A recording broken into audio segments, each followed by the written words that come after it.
महिमा से श्रेष्ठ भारी प्रसाद घेताची स्वामीचा आश होय षडरिपुचा मी तो पना हानो रे ताई स्वागत सुख क्षयी घेई रे सुख ब्रह्मानंद होय गगनी आनंदमय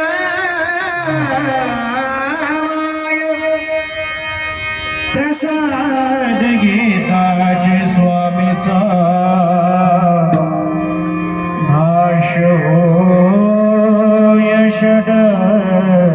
षडरिपुचा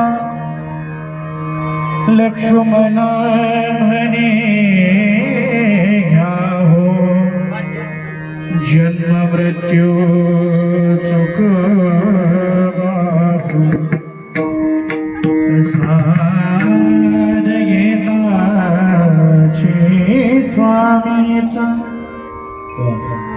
नाश होय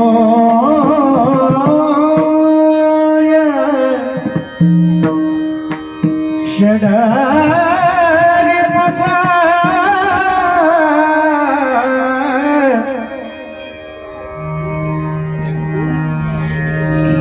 ओम नमो जी सदाशिवा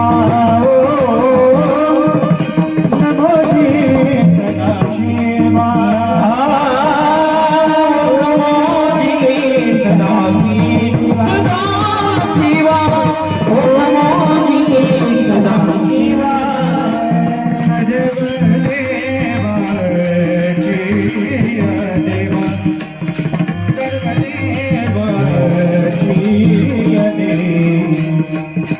सर्व देवाची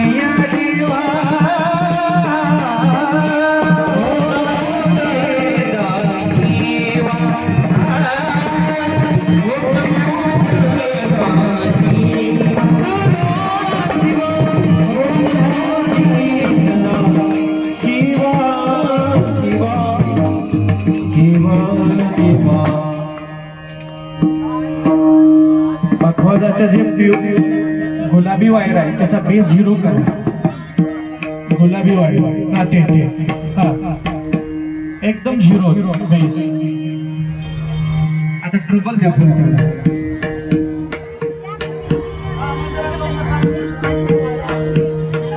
मेड वाढवा आता मेड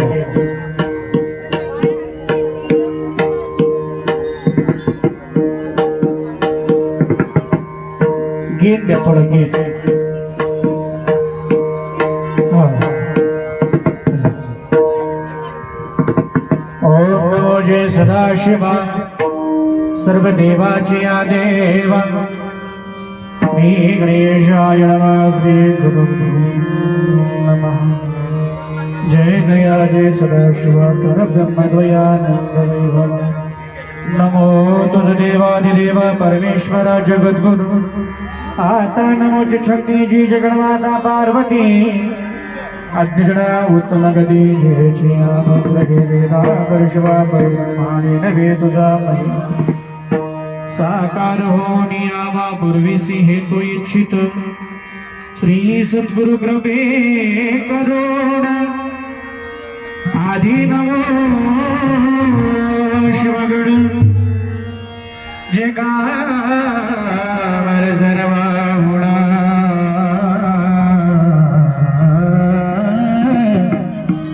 तयास देवे शरणमी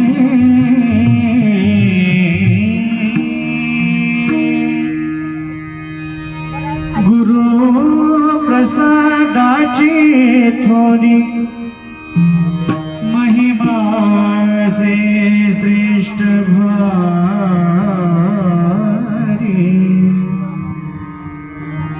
प्रसाद घेताची स्वामीचा स्वर जरा नाश होय षडरी तुझा ज्वार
जगदादी जगद्गुरु रेणुकादी पंचाचार्य महाराष्ट्रातील थोर वीर शैव संत शिवयोगी संजीवन समाधी राजे संत शिरोमणी मानवतो माऊली व 12व्या शतकामध्ये ज्याने थोर क्रांती केली असे जगज्योती महात्मा बसवेश्वर महाराज व परमपूज्य अध्यात्म विधाते वीरशैव शारदेचे कंठमणी वीरशैवांचे भाष्यकार भीष्माचार्य सर्वदय कौशळे पारावार पारदृष्टी शिवाचार्य अलंकार अहमदपूर भूषण वसुंधरा रत्न राष्ट्रसंत कोणी बोलू शिवलिंग शिवाचार्य महाराज अहमदपूरकर बोलू नका यांच्या दिव्य मंगलमय चरणी अनंतपणे पाठ करू. परमपूज्य सद्गुरु योगी स्वामी महाराज मठ संस्थान टोनगाव तथा उदगीर यांच्याही दिव्य मंगलमय चरणी अनंतपणे पाठ करून या मठाचे मठाधिपती परमपूज्य सद्गुरु शंभोलिंग शिवाचार्य महाराज योगी स्वामी मठ संस्थान उदगीरकर यांच्याही दिव्य मंगलमय चरणी अनंतपणे पाठ करून ज्या ठिकाणचं दैवत केतकी संगमेश्वर भगवान यांच्याही दिव्य मंगलमय चरणी अनंत प्रणिपात करून ज्यांची आजच प्राण प्रतिष्ठा झालेली आहे श्री गजानन महाराज गणपती बाप्पा यांच्याही दिव्य मंगलमय चरणी अनंत प्रणिपात करून चालू असलेल्या पवित्र श्रावण मासातील महिला मंडळ यांच्या संपूर्ण श्रावण मास शिवपाठ समाप्तीच्या निमित्त व केतकी संगमेश्वर भगवान यांच्या कलशारोहणानिमित्त बरोबर आहे चालू असलेला हा कार्यक्रम आणि या कार्यक्रमासाठी उपस्थित असलेले सर्व गुणीजन गायक वादक महिला पुरुष कीर्तनकार प्रवचनकार मदंगाचार्य गायनाचार्य विनेकरी सर्व कार्यकर्ते मंडळ महिला मंडळ आपल्या सर्वांना विनंती आहे थोडस टाळाकडे लक्ष द्या कारण टाळाचा सगळ्यात मोठा तुमच्यावर अवलंबून आहे कारण आपल्या संप्रदायाचं दैवत जर कोणतं असेल तर ते म्हणजे टाळकरी आहे बरं का आपल्या संप्रदायाचं दैवत पण टाळा भजनामध्ये कशाही नाही वाजवायच्या यासाठी दगडाहुनी जीव करावा कठीण सांगितलं ना अंतरीचा शील सांडून कारण परमार्थ हा नव्हे लेकुराच्या गोष्टी म्हणून थोडस लक्ष द्या कारण एवढ्या सर्व उत्कृष्ट टाळकऱ्यामध्ये हे पहिले कीर्तन आहे माझं असं समजू नका मला टाळं वाजवा येतील म्हणून बिलकुल टाळं वाजवता येतात तुम्हाला पण चांगल्या लोकांसोबत तर कोणी करेल पण जे नवीन आहेत त्यांच्यासोबत कार्यक्रम करून दाखवणं याला सुद्धा केतकी संगमेश्वराची कृपा लागते आणि म्हणून या सर्व माझ्या माता भगिनी उपस्थित टाळकरी सर्वच महिला भगिनी आमच्या ताई हार्मोनियमवर सुंदर साथ करतात ज्यांची साऊंड सिस्टीम आहे त्यांना सुद्धा धन्यवाद थोडं थोडं थोडं हळूहळू करून सर काय झालं एके ठिकाणी असंच कार्यक्रमाला गेलो आता आता कार्यक्रमाला पखवाज लागतो, पखवाजाला कणिक लागतं. मग ते कणिक लागतं म्हणल्यावर त्यांनी काय केलं, आम्ही थांबलो, ते गुरु महाराज चालू झालं. मग ते पखवाजच वाजवणार. म्हणलं काय झालं बाबा पखवाज वाजवायला? त्यांनी म्हणलं पीठ आणायला गेलेत म्हणलं कणिक. मग बराच वेळ थांबलो, एक 5-10 मिनिट तरी झाले. मग थोड्या वेळी तो पिठाचा कणकेचा गोळा घेऊन तो माणूस आला. बरं झालं म्हणलं पीठच आणायला गेले, नाहीतर दळून आणायला जायचे. शिवाहार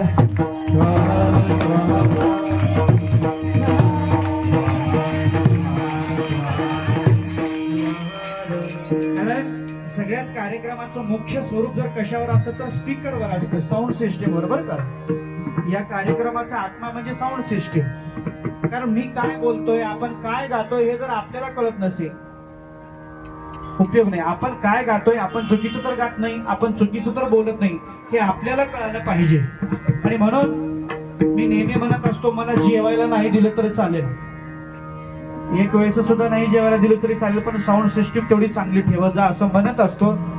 आमच्या ताईला सांगितलं होतं, पण त्याने 2 बॉक्स ठेवले, भोंगे सुद्धा लावायला पाहिजे होते का, परवानगी नव्हती. आहे का? ठीक आहे, त्याचा आवाज वाढवा थोडा भोंगेचा. आणायला गेले का? बर. श्वाहार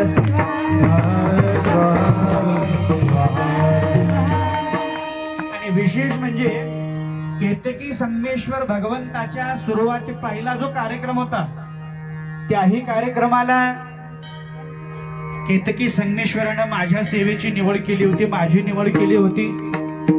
आणि आज महिला मंडळांच्या श्रावण मास शिवपाठाच्या समाप्तीच्या निमित्त, कलशारोहणाच्या निमित्त आजही प्रसादाचे कीर्तन, त्यावेळेस रात्रीची कीर्तन सेवा होती पूर्ण. त्यावेळेस मंडळ, त्यावेळेस आमचे शिव ऐक्य नागनाथांना निडवदे हे पण उपस्थित होते. आणि म्हणून चालू असलेल्या या कार्यक्रमाच्या निमित्त सेवेकरता निवडलेला अभंग शिवसंप्रदायाच्या कलशस्थानी विराजमान असलेले शिवसंत श्रेष्ठ शिवयोगी राजयोगी भक्त शिरोमणी वैराग्याचे महामेरू शिवसंत श्रेष्ठ लक्ष्मण महाराज यांचा हा 4-5 चरणाचा उत्कृष्ट अशा प्रकारचा अभंग असून, प्रस्तुत अभंगाच्या माध्यमातून शिवसंत श्रेष्ठ लक्ष्मण महाराजांनी देवाच्या प्रसादाचं महत्व नाही सांगितलं, इतर आणखी कुठल्याही प्रसादाचं महत्व नाही सांगितलेलं आहे. आजच्या अभंगामध्ये गुरुच्या प्रसादाचं महत्व विशेषत्वाने सांगितलेलं आहे. कारण आजच्या अभंगामध्ये एखाद्या गोष्टीचं जर गुरुजी विशेषत्व सांगायचं असेल तर त्याच्या पाठीमागे एखादं विशेषण लावतं. पण आजच्या अभंगामध्ये गुरुच्या प्रसादाचं विशेषत्व सांगत असताना 1 नाही, 2 नाही, 3 नाही, 4 विशेषण लावले आहेत आमच्या लक्ष्मण महाराजांनी. म्हणजे यामध्ये विशेष म्हणजे विशेष काहीतरी आहे. काय विशेष आहे? थोरी या शब्दाचा अर्थ आहे उंची. या प्रसादाची उंची अजून तरी मोजणारा जन्माला आलेला नाहीये. महिमा म्हणजे असा आहे या प्रसादाचा महिमा, जीवाची जीवदशा घालवून शिवत्वाची प्राप्ती करून देतो तो म्हणजे प्रसाद. हा महिमा कशाचा आहे? प्रसादाचा. दुसरी गोष्ट, प्रसादा इतकी श्रेष्ठ वस्तू जर दुसरी कोणती म्हटलं तर ती फक्त आणि फक्त म्हणजे गुरुचा प्रसादच आहे. बरं का, प्रसादा इतकी श्रेष्ठ वस्तू जगतामध्ये कुठलीही नाहीये. आणि म्हणून एवढा भारी आहे की जीवाचा जीव पण घालून शिवपदाची प्राप्ती आपल्याला होत असते. आणि यासाठी मानवी जीवनामध्ये गुरुच्या प्रसादाची अत्यंत आवश्यकता आहे.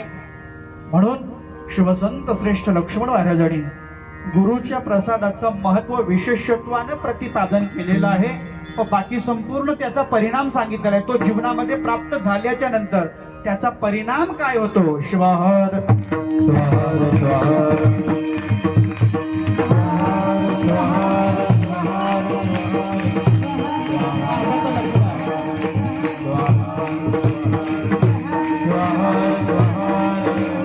संत शिरोमणी मनमथ स्वामी महाराज की जय. ज्योती महात्मा श्रेष्ठ केतकी संगमेश्वर भगवान राष्ट्रभक्त सत्पुरुष भद्रेंद्र शिवाय सद्गुरु शिवोइंद्र शिवाय महाराज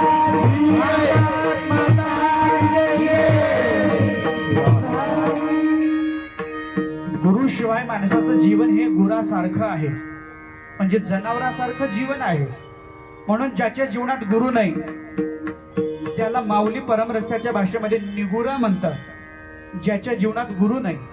कारण काही लोकांना वाटतं महाराज गुरुमध्ये आणि आमच्यामध्ये काय फरक आहे, त्यांना हात पाय आहेत आम्हाला पण हात पाय आहेत, त्यांना नाक डोळे आहेत आम्हाला नाक डोळे, सगळं आमच्यासारखंच आहे. आणि मग त्यांच्यामध्ये आणि आमच्यामध्ये जर काय फरक असेल तर लक्ष्मण महाराजांनी सांगितलं, साधू संतांनी सांगितलं की बाबांनो तुम्ही बगळा बघितलाय का माय? हो. कसा असतो? पांढरा. आणि राजहंस कसा असतो? पांढराच असतो. बोला बोला. बगळाही पांढरा शुभ्र असतो आणि राजहंस सुद्धा पांढरा शुभ्र असतो. बगळा सुद्धा नदीच्या तळ्याच्या कडेला असा थांबतो, जणू काही एखादी संन्यासी साधू महात्मा तपश्चर्येला बसलेला आहे साधनेसाठी. पण किती वेळ? जोपर्यंत त्याला मासा दिसत नाही तोपर्यंत. एकदा मासा दिसला की तो चटकन उचलतो मासा. कोण? बगळा. राजहंसाला काय कशाचा चारा लागतो? मोत्याचा चारा लागतो. मोती कठीण असतात ना, पण राजहंसाच्या चोचीचा स्पर्श त्या मोत्याला झाल्याबरोबर त्याचं पाणी होत असतं. जसं तुम्ही आता मकर संक्रांतीला चुडा भरता बघा, भरता ना, म्हणजे लाख असते. चुडा जो असतो तो कशाचा असतो? त्याच्यामध्ये लाख असते. ती लाख अग्नीजवळ नेल्याबरोबर ती पाणी होते. अग्नीजवळ नेता होय पाणी. आणि तिथून जर बाजूला काढलं तर दगडासारखं ते घट्ट असतं. तसंच राजहंसाच्या चोचीचा स्पर्श मोत्याला झाल्याबरोबर त्याचं पाणी होतं. दुसरी गोष्ट, आता तुम्ही काही दूध विकता का? नाही ना, फक्त आपण दूध आणतो. पण जेणे जेणे दूध विकतात त्यांनी हात वरी करा बर. इथं कोणीच नाही, इथं सगळे दूध आणणार आहेत. बर, दुधामध्ये जर पाणी मिसळलं तर कळतं कणी माय? कळतं. दुधामध्ये पाणी मिसळलं तर कळतं. म्हणजे मिसळता का तुम्ही? नाही. दुधामध्ये पाणी मिसळलं तर कळतं, पण दुधामध्ये दूध मिसळलं तर कळतं का? नाही.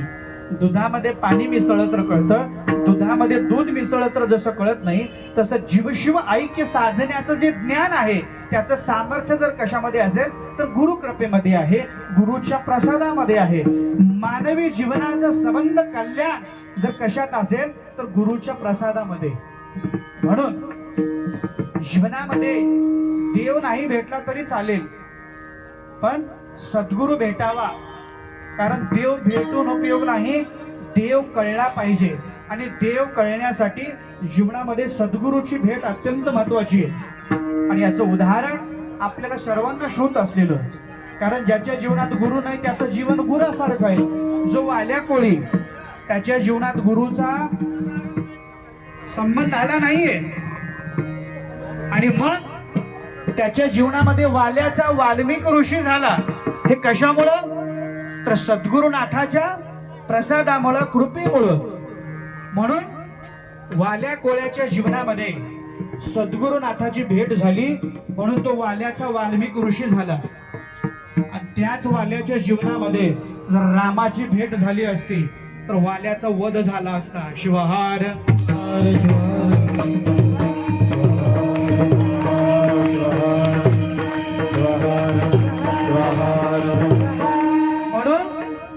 देवापेक्षाही श्रेष्ठ स्थान सद्गुरुनाथांचं आहे. कारण देवाची पूजा ही डोक्याची आहे आणि संतांची, सद्गुरुनाथाची पूजा ही नेहमी पायाची असते बरं का. कारण डोक्यामध्ये ज्ञान असतं आणि पायामध्ये आचरण असतं. मग ज्ञानाला किंमत आहे का आचरणाला? आचरणाला. ज्ञानाला किंमत नाही. आणि जर ज्ञानाला किंमत असते, ज्ञान कुठं असतं? डोक्यात. आणि आचरण कुठं असतं? पायात. जर ज्ञानाला किंमत असती तर आपण नमस्कार कसा केला असता? डोक्याला डोकिलो. ज्ञानाला किंमत नाहीये, किंमत कशाला? आचरणाला. म्हणून माऊली म्हणतात आचार मार्गाचे ठाई, राव रंग सारखाची पाही, मार्ग चुकता अग्रेसर ही येई नीच मनासी. म्हणून पायामध्ये आचरण आहे. देवाची पूजा ही डोक्याची, संतांची पूजा ही पायाची आहे. म्हणून आम्ही म्हणतो माझी देव पूजा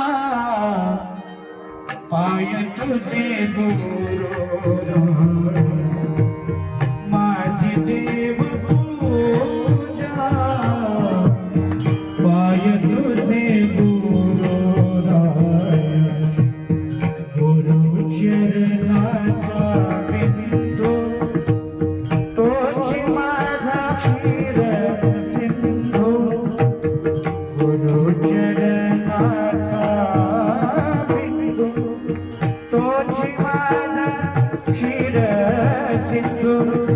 तोची माझा क्षीर सिंधू माझी देव पूजा आय तुझे गुरुराया माझी देव पूजा पाय तुझे गुरुराया म्हणून देवापेक्षा श्रेष्ठ स्थान सद्गुरुनाथांचं. देवापेक्षा श्रेष्ठ स्थान का? याचं कारण देवावर संशय घेणारे भरपूर आहे. देव आहे का म्हणणारे, देव दाखवा आणि 10,000 रुपये मिळवा म्हणणारे असे भरपूर आहे. पण गुरु नाही म्हणणारा असून एकही जन्माला आलेला नाहीये. म्हणून माऊली म्हणतात परमरस्यामध्ये की तो भगवंत कसा आहे, तो निर्गुण आहे. निर्गुणी निर्गुण आपण म्हटलो पण यशोपाठामध्ये सगुणी सगुण त्रिगुणी त्रिगुण शिवची तो. अरे म्हणजे जो निर्गुण आहे, निराकार आहे. पूजापत्री भाव भक्ती कैसी करावी निराकारा प्रती. त्या निराकार भगवंताची आपल्याला भक्ती करता येते का? नाही. म्हणून तो भक्तासाठी झाला सगुण. पूजापत्री भाव भक्ती कैसी करावी निराकारा प्रती. सेवेसी पूजेसी योग्य गुरुमूर्ती म्हणून विशेष. म्हणून देवापेक्षा श्रेष्ठ स्थान सद्गुरुनाथांचं आहे. का? याचं कारण आहे, जेने कावलाचे कैवल्य केले रंकासी राज्य पद दिदले. कावलाचे म्हणजे आपण म्हणतो ना भूखंड्याची सुद्धा दैना फिटते, तसं जेने कावलाचे कैवल्य केले रंकासी राज्य पद दिदले जीवासी शिवापदी वैसविले जया गुरुनाथे. अरे मग हे सामर्थ्य कशा कोणाचं आहे? तर सद्गुरुनाथांचं आहे. मग त्या सद्गुरुनाथाला काय लागतं? तो सद्भावाचा भोगता तया सद्भावे शरण जाता. मग म्हणतात चुके जन्म जन्मांतरीची व्यथा. जन्म जन्मांतरीची व्यथा जर तुम्हाला मला चुकवायची असेल तर त्याचं सामर्थ्य त्या सद्गुरुनाथांच्या कृपेमध्ये आहे, सद्गुरुनाथांच्या प्रसादामध्ये आहे. आणि ती कृपा ज्याच्यावर झाली, मग तो कोणी का असेना, कोणी का असेना, ज्याच्यावर कृपा झाली, संत म्हणतात गुरु कृपा झाल्यावारी,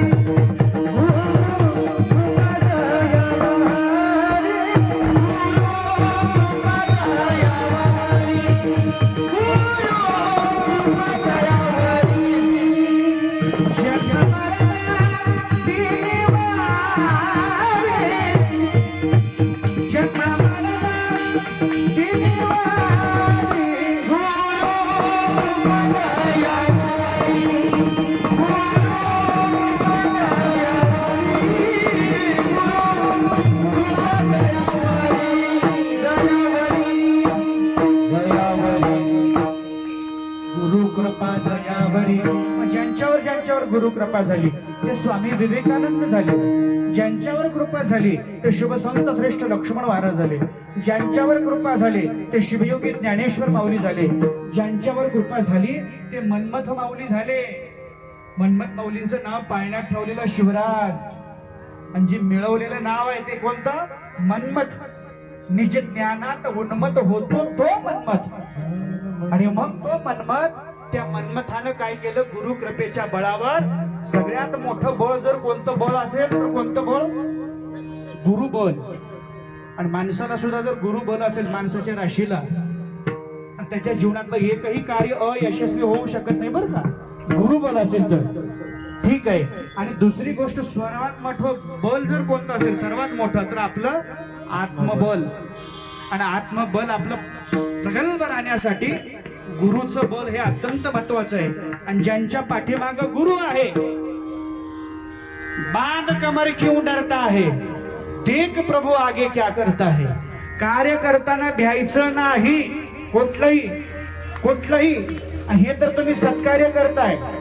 सत्कार्य करत असताना आमच्या महिला मंडळाने अशी कंबर कसली आणि पूर्ण श्रावण महिना शिवपाठ करायचा,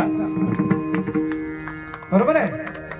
आणि शिवपाठ करत असताना एवढी संख्या जमली. भारत सुरुवातीला वाटत होतं महाराज काही अडचणी येतात का.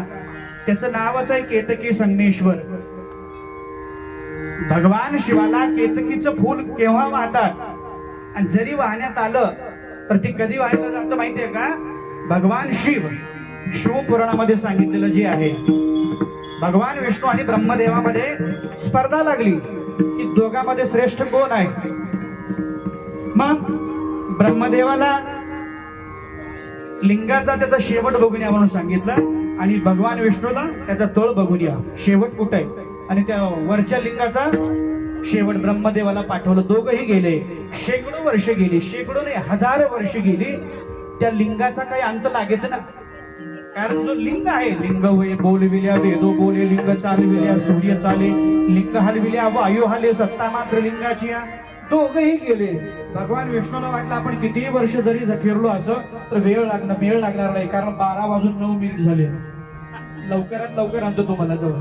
भगवान विष्णूने सांगितलं देवा अंत काही लागत नाही, कारण तुमचा अंत लागतच नाही. आधी ना अंत तो भगवान शिव. प्रत्येक देवाचा जन्म होतो तो देव आहे, पण ज्याचा जन्मच नाही, जो अजन्म आहे तो महादेव आहे, भगवान शिव ज्याला आम्ही म्हणतो. अंत लागला नाही. मग आले ब्रह्मदेव ही निघाले, पण त्यांनी सांगितलं आता मी बघितलोय. साक्षीदार घ्यावं लागेल ना, कोणाकोणाला साक्षी घेतली. मग पहिलं केतकीचं फूल घेतलं, केतकीचं फूल घेतलं, आणि दुसरं साक्षीदार म्हणजे गाय. दोघही आले, भगवान शिवासमोर उभं टाकले आणि थांबल्याच्या नंतर सांगितलं. भगवान विष्णू तसंच थांबले आणि ब्रह्मदेवाला विचारलं, बघितलं का म्हणले त्याचं मुख लिंगाचं. हो म्हणले देवा बघितलं. म्हणले ते कसं होतं काय नाही. नाही तुम्हाला जर माझ्यावर शंका येत असेल, संशय येत असेल, हे 2 साक्षीदार आहेत म्हणले. गाय अशी ब्रह्मदेवासमोर थांबले होते. ब्रह्मदेव इथं, गाय इथं, आणि केतकीचं फूल इकडल्या बाजूला होतं. हे गाईला विचारा म्हणले साक्ष. आता ब्रह्मदेवाच्या सोबत समोर गाईचं तोंड होतं ना, आणि ते विचारणारे कोण आहेत? भगवान शिव. ज्यावे आदि अंत साधी संत आम्ही ज्याला म्हणतो तो भगवान शिव. त्यांना सगळं माहिती आहे, पण त्यांनी विचारलं शहानिशा करण्यासाठी. गाईनं तोंडानं हो म्हणून सांगितलं आणि शेपटानं पाठीमागून नाही म्हणून सांगितलं. तोंडानं हो म्हणून सांगितलं आणि शेपटानं नाही म्हणून सांगितलं. तोंडानं हो म्हणल्यावर भगवान शिव रागानं बघितले आणि पुन्हा शेपटानं पाठीमागून नाही सांगितलं की थोडा त्यांचा जो क्रोध होता तो कमी झाला. पुन्हा केतकीच्या फुलाला विचारलं, बघितलं का म्हणले मुख. हो बघितलं म्हणले. आणि मग भगवान शिवानं सांगितलं गाईला, ज्या तोंडानं तू खोटं बोललीस त्या तोंडाची तुझी पूजा कोणीच करणार नाही. आणि शेपटानं खरं सांगितल्यामुळं गायीची जी पूजा केली त्या शेपटाची पूजा केली जाईल. गायीच्या मुखाची पूजा नाही, शेपटाची पूजा केली जाते. आणि केतकीच्या फुलाला सांगितलं, तू खोटं बोलल्यामुळं तुला माझ्यावर कधीच वाहण्यात येणार नाही. आणि जर कधी यदा कदा वाहण्याची वेळच आली तर तुझी जीभ चिरून वाहण्यात येईल. हे केतकीचं फूल. म्हणून ज्या केतकी संगमेश्वरापाशी आपण थांबलेलो आहे, खोटं बोलायचं, वागायचं तर नाही. सत्यम वद धर्मम चर. हे याच्यासाठी हा परमार्थ आहे आणि याच्यासाठी गुरु. आणि मग तुम्ही आम्ही कसे गुरुमध्ये आणि आमच्यामध्ये ज्यांना फरक वाटत नाही, तुम्ही आम्ही सगळे बगड्यासारखे आहेत बरं का. बगळाही पांढरा शुभ्र आहे, राजहंसही पांढरा शुभ्र आहे, पण तुम्ही आम्ही बगड्यासारखे. आणि सद्गुरुनाथ हे राजहंसासारखे.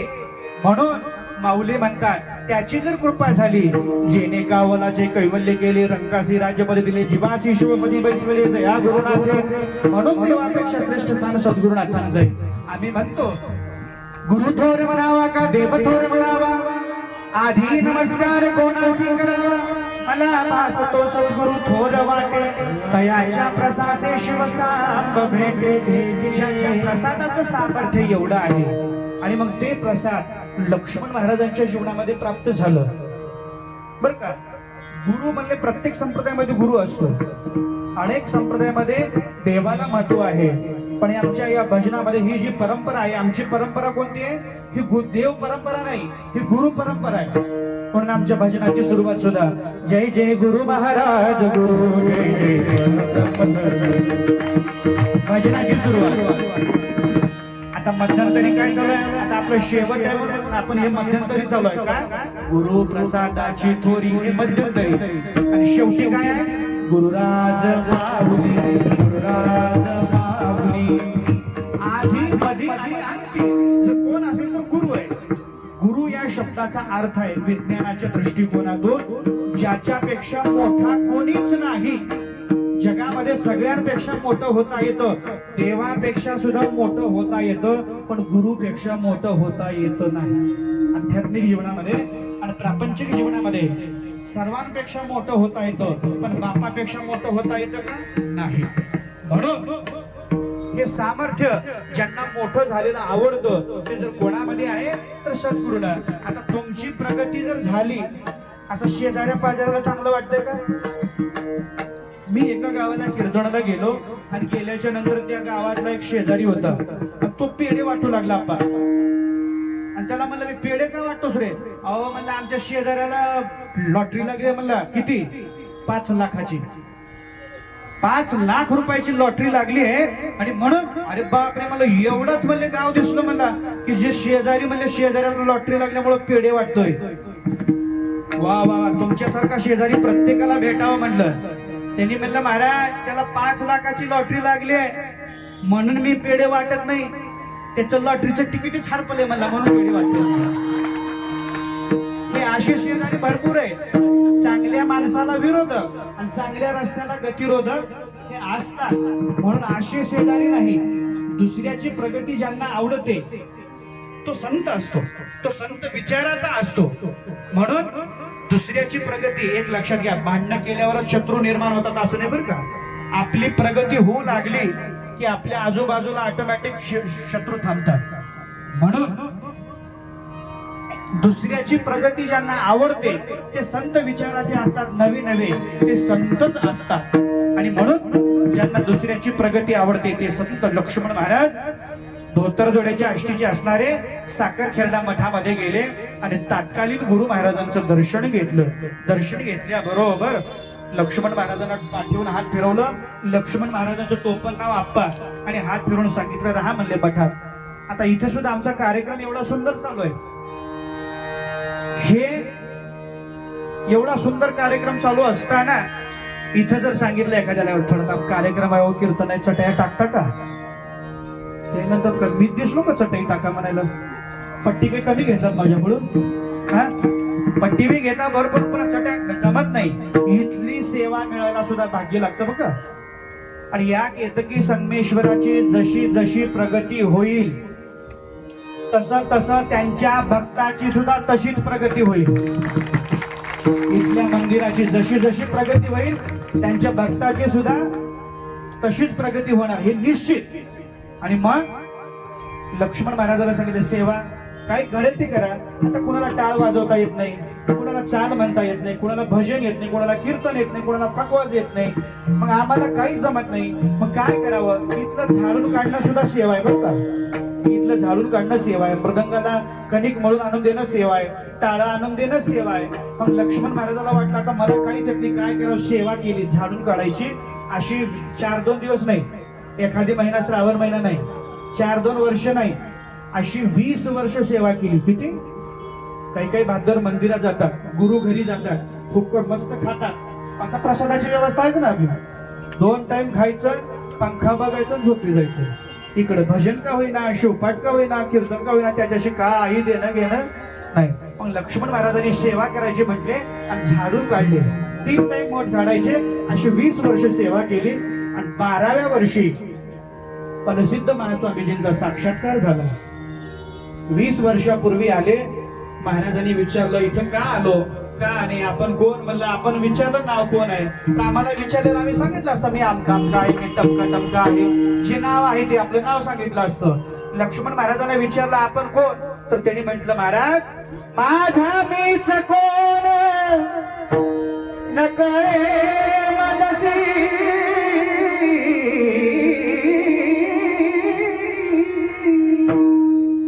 मला माहिती नाही म्हणजे मी कोण आहे ते. माहिती करून घेण्याकरता तुमच्या पैसे आलोय. कुठून आलात?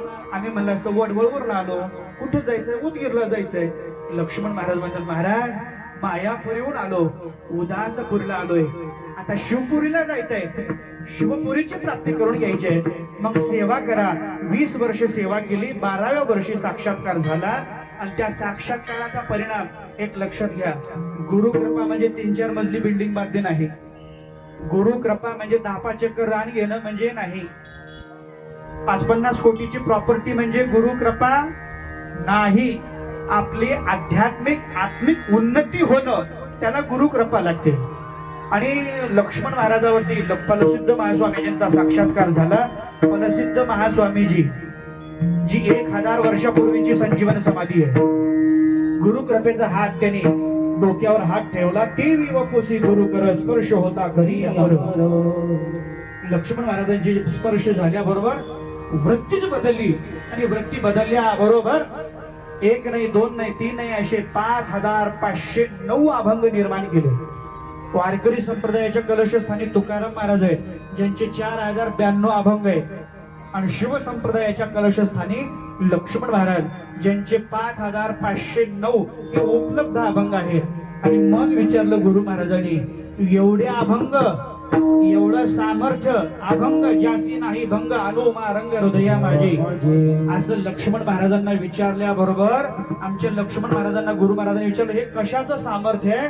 तर लक्ष्मण महाराजांनी सांगितलं, देवा हे दुसरं तिसरं काही नसून गुरु प्रसादाची गोडी, गुरु प्रसादाची गोडी, गुरु प्रसादाची गोडी,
गुरु प्रसादाची गोडी, महिमा असे श्रेष्ठ भारी. ज्यांच्या जीवनात प्रसाद मिळाला ते लक्ष्मण महाराज झाले, ते शिवसंत श्रेष्ठ मनमत माऊली झाले, ते शिवयोगी ज्ञानेश्वर माऊली झाले. गुरु कृपा जयावरी. कारण गुरुशिवाय मग असे गुरु भरपूर आहेत. कसे? आता गुरु कुणाला म्हणावं, भगवा अंगावर घातलं की गुरु. असे गुरु भरपूर आहेत. कसे? कबीरदास खूप सुंदर सांगतात, गली गली में गुरु फिरे, गली गली में गुरु फिरे, हमसे दीक्षा ले, तुम स्वर्ग में जाओ तो नरक में हमको निभाता दे. अशी भरपूर आहे.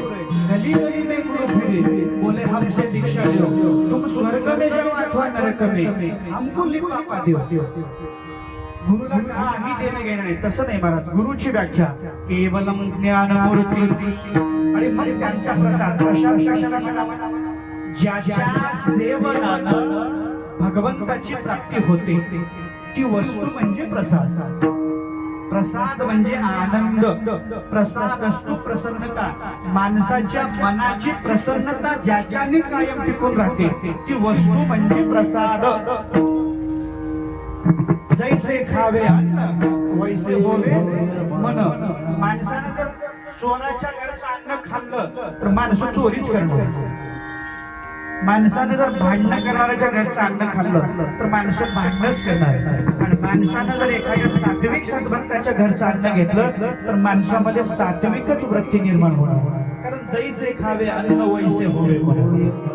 आणि मग त्या अन्नातले दोष जर काढून टाकायचे असते मग लिंगार्पित कर्म परमहाची धर्म जाणून या स्वर्म सुखावला किंवा वदनी कवळ घेता ही पद्धत आहे. कारण ती सुद्धा पूजा आहे. आणि मग ती पूजा करत असताना भगवंताला गुरुला समर्पण करून जर खाल्लं तर त्यात दोष लागत नाहीत. पण आजकाल माणसं काय खाऊ लागले, काही बी खाऊ लागले, काही बरं का, सर्व म्हणत नाही मी. काय करत माणसं, दिसला धाबा काय बी धाबा. आणि मग नाही, याच्यासाठी नाही बाबांनो, मनुष्य जन्म गुरुशिवाय गुरासारखा आहे. मग याच्यासाठी मानवी जीवनामध्ये गुरुला अत्यंत महत्व आहे. मग भलेही तो मातीचा द्रोणाचार्य का असेल, पण माणसाच्या जीवनामध्ये गुरु पाहिजे. आणि ज्याच्या जीवनात गुरु आहे, मग लक्ष्मण महाराज म्हणतात, आता झालो मी निर्भय बळकट धरिले गुरुची माया. त्याच्या जीवनात भीती जाते. आणि आपल्याही जीवनात जर भीती घालवायची असेल तर तो प्रसाद म्हणजे आनंद घेण्यासाठी हा जीवन आहे. आनंद या जीवनाचा सुगंधा परी दरबारा. जीवनामध्ये आनंद पाहिजे. बरेच लोक आनंदी आहेत का? आनंद आणि सुख वेगळं बरं का. आनंद या शब्दाला विरोधार्थी शब्दच नाही. कोणी म्हणेल दुःख, दुःख हे आनंदाचा विरोधी शब्द नाही, ते सुखाचा आहे. माणसाला सुखाच्या गोष्टी मिळवता येतात, पण आनंद आणि प्रसन्न जर राहायचं असेल तर त्याला भगवत कृपा लागते, सद्गुरूंची कृपा लागते. ज्यांच्या जीवनामध्ये काहीच नसतं पण सद्गुरूची जर कृपा त्यांच्यावर असेल तर ते सतत प्रसन्न आणि हसत मुखाळं असतात. म्हणून सद्गुरूची कृपा भगतसिंगावर होती. भगतसिंगाला फाशी झाली, उद्या फाशी आहे. आणि तो आज किंवा उद्या नाही, सकाळी थोडे 7 वाजता फाशी आहे त्याला. आणि भगतसिंग पहाटे लवकर उठून स्वच्छ होऊन अंघोळ स्नान वगैरे करून पुन्हा व्यायाम करतो. त्याला जेलरने विचारलं, भगतसिंग भगत फिर से कसरत, अब इस कसरत का क्या फायदा? भगत सिंगांना उत्तर दिलं, मी जी पूजा करतोय माझ्या भारत मातेची पूजा करतोय. देवाला जी फुलं वाहिली जातात ही ताजी फुलं वाहिली जातात, सुकलेली फुलं वाहिली जात नाही. म्हणून हे माझं जे देह आहे हे माझ्या भारत मातेच्या पूजेसाठी आता मला वाहण्यात येणार आहे. म्हणून हे फूल सुद्धा सुकलेलं नकोय, ताजच पाहिजे, फ्रेश. ही भक्ती आहे, देशभक्ती आणि देवभक्ती. देव आणि देश हे शब्द वेगळे नाहीत बरं का, फार जवळचे नाही, एकच आहे देव आणि देशभक्ती. म्हणून मी नेहमी म्हणत असतो, देशभक्ती ज्यांच्या अंतःकरणामध्ये आहे तो भगतसिंग झाला, ज्यांनी इतराच्या कल्याणाचा विचार करून उजव्या हातात तलवार आणि डाव्या हातामध्ये ध्वज घेतला. त्यांनी 16व्या वर्षी स्थापना केली आमच्या छत्रपती शिवाजी महाराजांनी स्वराज्याची. ते क्रांतीसूर्य जगज्योती महात्मा बसवेश्वर महाराज असतील. कशासाठी सांगतोय, हे सर्व समाजाला समर्पित जीवन आहेत. आणि ज्यांनी समाजाला समर्पित जीवन अर्पण केलं त्यांचं नाव आजही घेतलं जातं. म्हणून जगज्योती महात्मा बसवेश्वर महाराज असो, शिवसंत श्रेष्ठ लक्ष्मण महाराज असो, त्यांनी जीवनामध्ये सांगितलं, आपल्या जीवनामध्ये जर परिवर्तन करायचं असेल तर त्याचं सामर्थ्य तो प्रसाद आहे. आणि तो प्रसाद जर आपण जीवनामध्ये घेतला तर त्याचा परिणाम काय होतो,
प्रसाद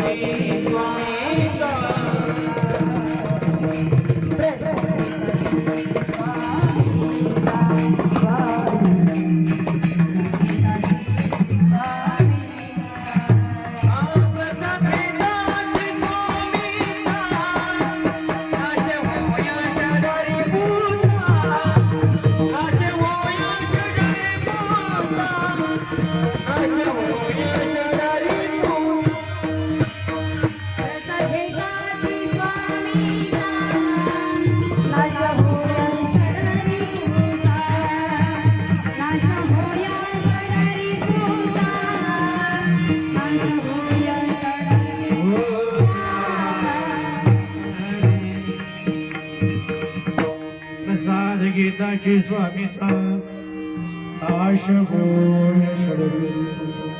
प्रसाद मिळाला. आता प्रसाद मिळाल्याच्या नंतर आता बऱ्याच जणांनी भगवान संगमेश्वराला बेलपत्री वाहिली. गुरुच्या सानिध्यामध्ये आल्याच्या नंतर आपल्यात परिवर्तन झालं पाहिजे बरं का. परिवर्तन झालं पाहिजे म्हणून बऱ्याच जणांनी संगमेश्वराच्या डोक्यावर पाहिलं. आता बऱ्याच जणांनी बेल वाहिलाय. बेल वाहिला. श्रावण महिन्यामध्ये सुद्धा बेल एवढा वाहतात. 108 बेल वाहतात. कुणी कुणी 1008 वाहतात. आताही बेल वाहिलेला आहे. पण तो बेल जो वाहिलेला आहे तो पालथा बेल वाहिलेला आहे. पालथा बेल व्हायचा नसतो. बेल कसा व्हावा? जसा झाडाला लागतो तसा बेल व्हायचा. आता तुम्ही शहरातले लोक आहे. शेतातले तर जर कोणी गावाकडचं असेल दिसू लागले शंभूंबर्गा वगैरे इकडून तिकडून आलेली मंडळी. जर शेताला चाललो माहिती तर तुम्ही टोपलं घेता का डोक्यावर घेत होता ना जुने लोक? कसं घेतो तो? पालत नाही. अजूनही तुम्ही जर दळण आणा टोपलं घेतलं डोक्यावर तर कसं घेता? पालत नाही. सुईसर. ठीक. पालत टोपलं घेत नाही आपण. टोपलं कसं घेतो? सुईसर. मग बेल कसा व्हायला पाहिजे? जसा झाडाला लागतो यथा उत्पन्न. पालथा बेल व्हायचा नाही. महाराज आम्ही कथेमध्ये ऐकलंय. कथेमध्ये नाही. आम्ही कुणाचं तरी ऐकण्यापेक्षा आमच्या आचार्यांनी काय सांगितलंय, आमच्या मनमत मौलीनं काय सांगितलंय, ज्यांनी जगदादी जगद्गुरु रेणुकाचार्य ज्यांनी 104 वर्ष तुमच्या आमच्यासाठी खर्च केले. ते कोण? राष्ट्रसंत सद्गुरु शिवलिंग शिवाचार्य महाराज, ज्यांचे कित्येक सत्संग या उदगीर मध्ये झालेले आहेत. त्या राष्ट्रसंतांनी सांगितलं बेल कसा व्हावा? जसा झाडाला लागतो तसा. पालथा बेल व्हायचा नाही. पालथा कोण बेल वाहतं? जे पालथे लोक असतात ते पालथा बेल वाहतात. आपण पालथे लोक आहेत का? नाही. बेल कसा व्हायचा? जसा झाडाला लागतो तसा. आणि त्याच्या मधल्या पानाला धरायचं. हे 3 बोट बघा. हे 3 बोट बघा. हे मधल्या पानाला असे हे 3 बोटांनी बेल धरायचं. आणि मधल्या पानाचं मुख आपल्याकडे करायचं वाहते वेळेस. मधल्या पानाचं मुख आपल्याकडे करायचं. कारण ते मधल्या पानाचं जे मुख असतं तर ते पाप नाशन करणारं असतं. म्हणून आमचे स्वामी महाराज म्हणतात त्रिदलम त्रिगुणाकारम त्रिनेत्रंच त्रियायुधम त्रिजन्म पाप संहारम एकबिल्वम शिवार्पणम. एक बेलाचं पान जर वाहिलं तर 3 जन्माचं पाप नाहीस होतं. आणि मग तो वाहिलेला बेल या 2 बोटांनी, ही पद्धत आहे वाहायचा या 3 बोटांनी आणि वाहिलेला बेल या 2 बोटांनी काढायचा. मग बरेच जण श्रावण महिन्यात बेल वाहतात. 108 वाहतात. 1008 वाहतात.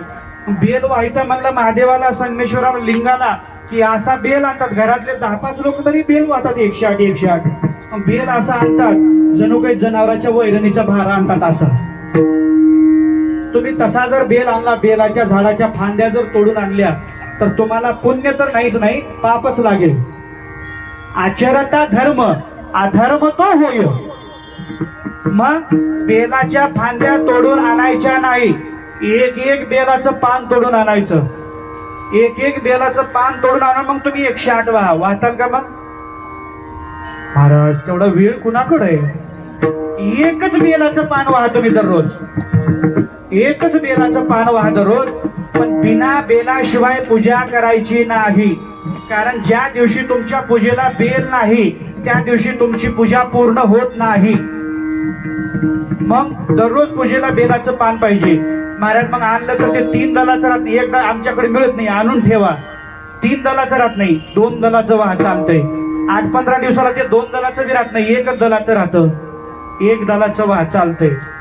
नसेल अजून महिन्याच्या नंतर बेलाचा चुरा तरी व्हा, पण बेल वाहिल्याशिवाय पूजा पूर्ण होत नाही.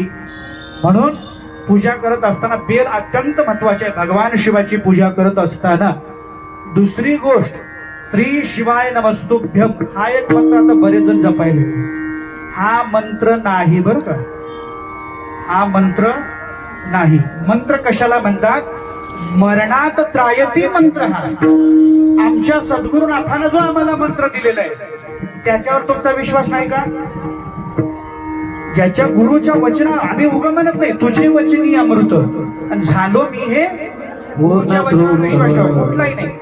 मग त्याचा अर्थ सरळ सरळ असा आहे की त्या शिवाला माझा नमस्कार असो, आपल्याला त्याचा विरोध करायचा नाही. पण मी सांगतोय मंत्र म्हणजे मंत्र, एक तरी पंचाक्षरी आणि दुसरा षडाक्षरी. पंचाक्षरी मंत्र म्हणजे 7 कोटी मंत्राचा पुढारी आहे. जे मंत्र 7 कोटी मंत्राचा पुढारी निवडून काढिला पंचाक्षरी. हा पंचाक्षरी जो मंत्र आहे तो 7 कोटी मंत्राचा राजा आहे. आणि आम्ही एकदा जर म्हटलं शिवाय नमः, ज्यांनी जीवनात अनुग्रह घेतला नाही, गुरु करून घेतला नाही, त्यांनी हा मंत्र जपायचा शिवाय नमः. आणि ज्यांनी अनुग्रह घेतलाय, गुरुनी जो मंत्र दिलेला आपल्या कानामध्ये कुंकितात कानवेशधारी, त्या मंत्राचा जप करायचा. आणि मग त्याचं जे फळ आहे, पुण्य आहे, ते किती पटीने म्हणलं तर ते किती पटीने सांगता येत नाही. म्हणून माऊली परमरस्यामध्ये म्हणतात की गुरुसी ध्यानार्जिता जाण, कोटी लिंगाचे घडे पूजन, अर्भूत पात्री भोजनदान घडत असे. कोटी म्हणजे अर्भूत म्हणजे 10 कोटी पात्र अन्नदान केल्याचं पुण्य आपल्याला गुरुच्या पूजनामध्ये मिळतं बरं का. 10 कोटी पात्र अन्नदान केल्याचं पुण्य एवढं गुरुच्या पूजनामध्ये मिळतं.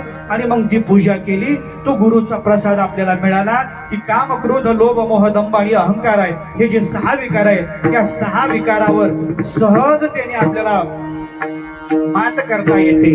पण मात करत असताना आम्हाला एक अभिमान येतो, मी पूजा करतोय, मी कार्यक्रम करते, मी सप्ताह करतो, मी गावाला उदगीरला पाणी पाजवतो. उदगीरला म्हणजे असं नगराध्यक्ष म्हणा किंवा असं सरपंचाला आपल्या गावाकडे असं वाटतं ना, म्हणजे ज्यांना मी मला वाटतो.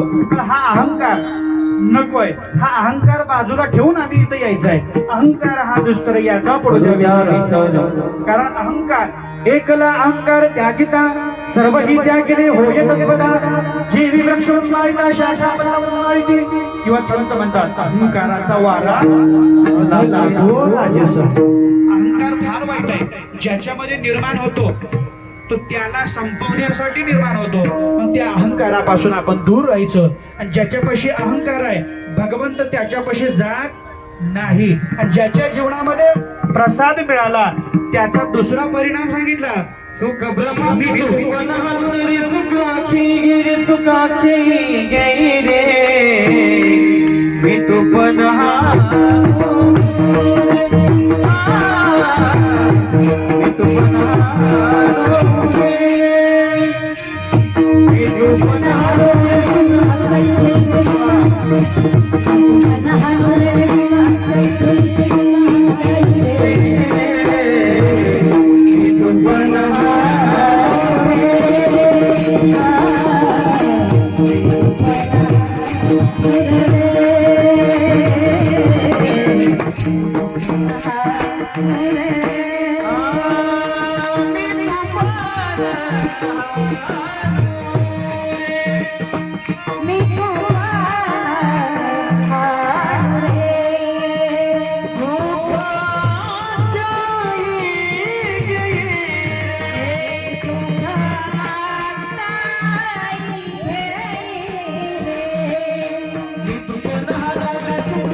आमच्यातला मी आणि तू पणा गेला पाहिजे.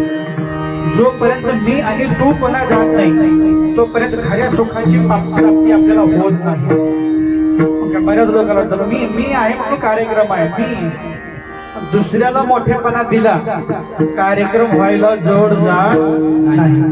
आता बऱ्याच सासा आल्या. आता घरामध्ये सुद्धा सासू सुनाचं मी आणि तू होतो का नाही. सासू सुनाला म्हणत असते सुनबाई असं नसतं. पोळ्या कशा करायच्या असतात. पुरणपोळ्याचा स्वयंपाक. आमच्या सुनेला स्वयंपाकच येत नाही म्हणते सासू. वेळ आहे तिला काहीच कळत नाही. पोळ्या अशा फुगल्या पाहिजे. आजकाल पोळ्या काही फुगत नाही पण बाया मात्र पहिला सुना मात्र इथल्या नाही बरं का. मी आमच्याकडचे सांगतो. मग ती सून म्हणते सासूबाई मला पुरणाचा स्वयंपाक येत नाही ना. सासूनं लई मी म्हणायचं नाही. एकदा सून आली सन्मार्गी असेल धर्म आचरण करणारी असेल तिच्या आई वडिलांना चांगले संस्कार दिले तिच्या एकदा हवाली केलं आपण काही सांगायचं नाही. जर सांगण्याचा प्रयत्न केला मी काय स्वयंपाक करायचे म्हणायचे सासू सून म्हणायची सासूला. सासू म्हणायची सुनेला मी पोळ्या ज्यावेळेस करायच्या अशा पोळ्या भोगायच्या तुला स्वयंपाकच येत नाही म्हणजे सूनबाईला सांगायची. सून हुशार होती खूप. चालू जमान्यातली चालू सून होती. तिने म्हणली सासूबाई मला पोळ्या येत नाही. दर सणाला पूर्णाचा स्वयंपाक सासूला करायला व्हायचा. बरं झालं मला आयडिया. मला चांगला स्वयंपाक येत नाही ना. मग ती सून बसायची स्वयंपाकाला. सकाळपासून स्वयंपाक करायची तिने दुपारचे 4 वाजायचे सायंकाळचे.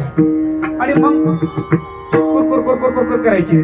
तिने म्हणले सासूबाई मी तरी काय करू मला स्वयंपाक येत नाही ना. तुम्हाला स्वयंपाक येतो. सासू म्हणायचे तुला धुणं धुता येत नाही. हो सासूबाई मला धुणं धुता येत नाही. तुम्ही धुणं धुवा. असं जर सासून मी म्हणलं नाही. आपण सुनाला एकदा हवाली केलं आता मी नाही मीच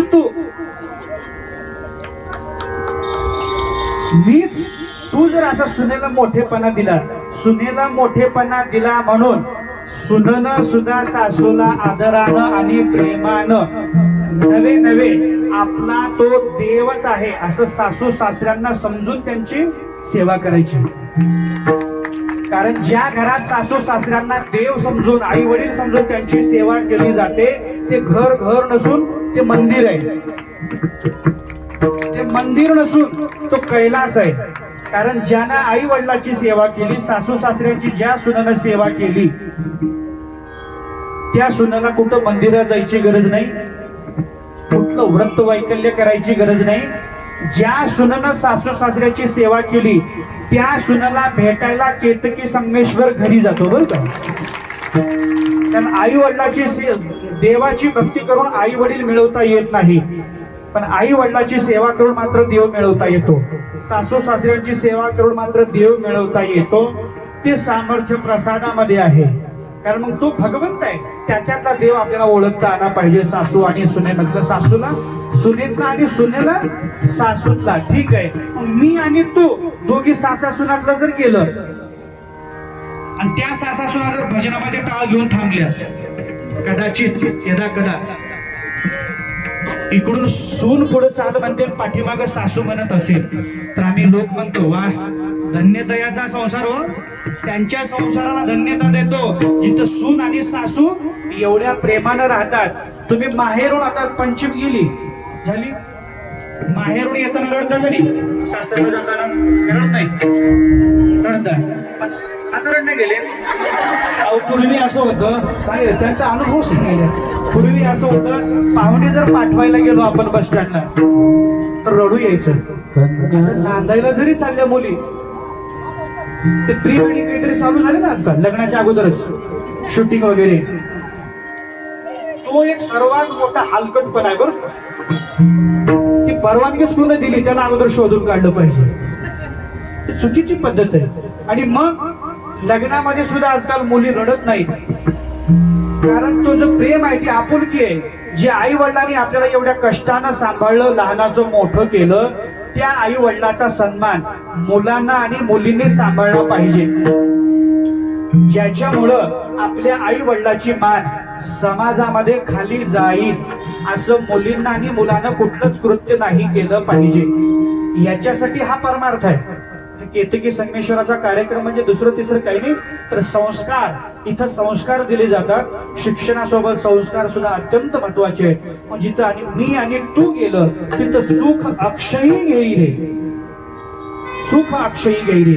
ज्या सुखाचा कधीच क्षय होत नाही असं सुख म्हणजे अक्षय सुख. जीवनात शिव बनविणे म्हणजे अक्षय सुख. गुरुची कृपा प्राप्त करून येणं म्हणजे अक्षय सुख. आणि त्या सुखाची प्राप्ती व्याप्ती जर किती आहे म्हणून विचारलं तर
महाराज इथं आलं केतकी संगमेश्वराच्या मंदिरामध्ये आणि संगमेश्वराचं ते एवढं सुंदर रूप पाहिलं.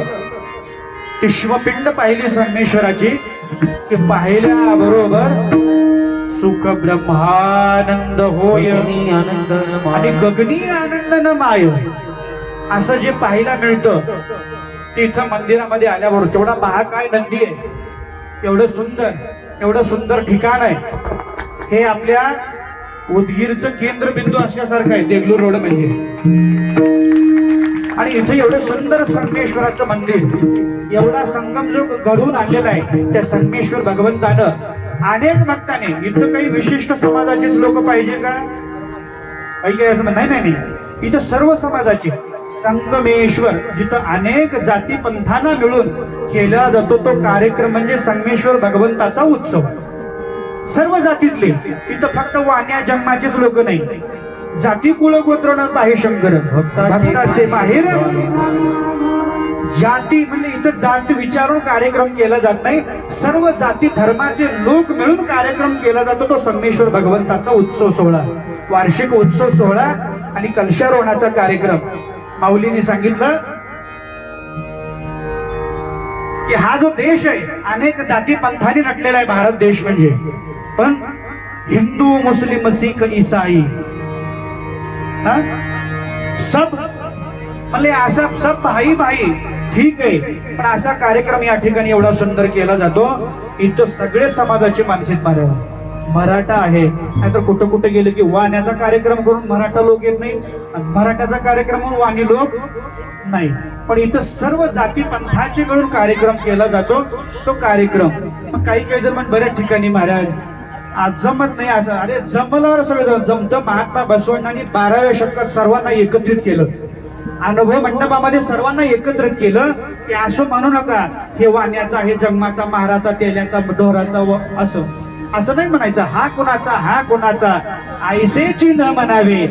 हा आमुचा माणसाला माणसं जोडणं म्हणजे परमार्थ. हो संत